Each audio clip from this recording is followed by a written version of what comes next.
प्यारे बच्चों, मैं आपके सामने एक क्वेश्चन लेकर के आया हूँ। ये क्वेश्चन बेसिकली देखने में लगता है कि कोनिक सेक्शन का है, लेकिन ये क्वेश्चन बेसिकली आता है आपके पास डिफरेंशियल इक्वेशन में। तो प्यारे बच्चों, अगर आप इस क्वेश्चन को देख रहे हैं तो ये क्वेश्चन, ये मान के चलिए, आपका डिफरेंशियल इक्वेशन में ही बिलोंग करता है। किस में बिलोंग करता है? Differential equation. उस क्वेश्चन को करिए जरूर, लेकिन आपको डिफरेंशियल इक्वेशन का आइडिया होना चाहिए। और ये डिफरेंशियल इक्वेशन आपको पढ़ाई जाती है क्लास 12th में, लेकिन बहुत ही बेसिक उसका यूज होता है। तो मैं सबसे पहले आपको बताता हूँ। लिखा है कि आपके पास कोई भी कर्व है, ठीक है ना, और उस कर्व के बारे में लिखा गया है कि भाई कर्व पे एक टैंजेंट होती है और टैंजेंट का परपेंडिकुलर नॉर्मल होता है। अब बच्चों, कर्व तो हमको पता नहीं है क्या है, तो कर्व को हमने मान लिया कोई भी y is equal to F X. और बच्चों, अगर हम इसको डिफरेंशिएट करते हैं तो डिफरेंशिएशन करने पर जो dy बाई डी एक्स आता है, वो dy by D x basically क्या होता है? Slope of tangent. क्यों भाई? अगर हम किसी भी कर्व को डिफरेंशिएट करते हैं तो dy बाई डी एक्स क्या कहलाता है? वो कहलाता है स्लोप ऑफ टेंजेंट।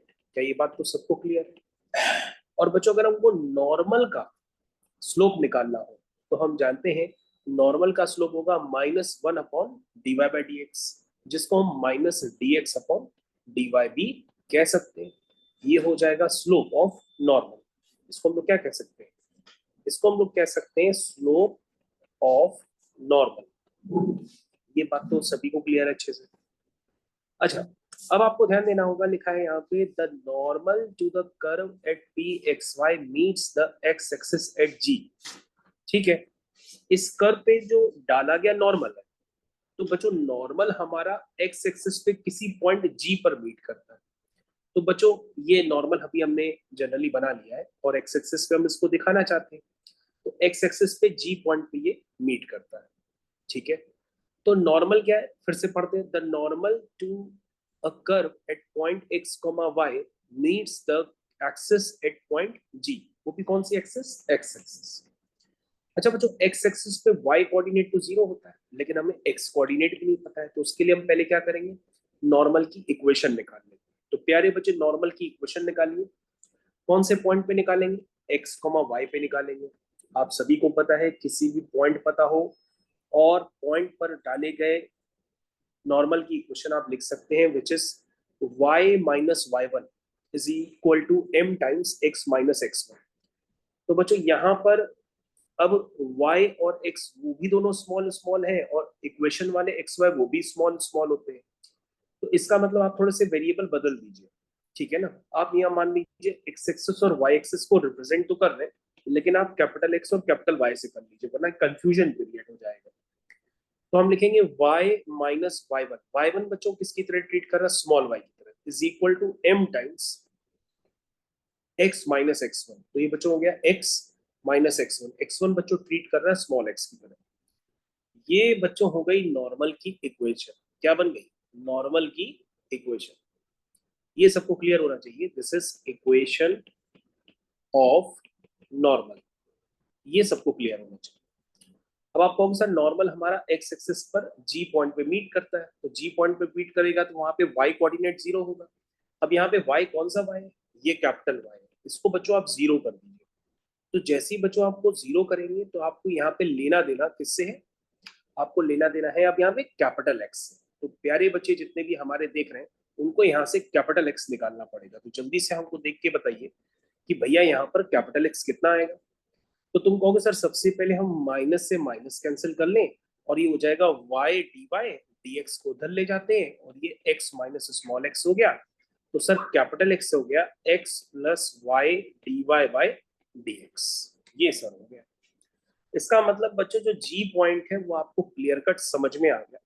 वो हो गया X plus Y D Y by D X. मेरे ख्याल से समझ में आ गया। अब क्वेश्चन को पढ़ते हैं। If the distance g from the origin. अब g पॉइंट के अगर हम ओरिजिन से डिस्टेंस निकालेंगे तो बच्चों वो ये डिस्टेंस तो यही वाली कहलाएगी।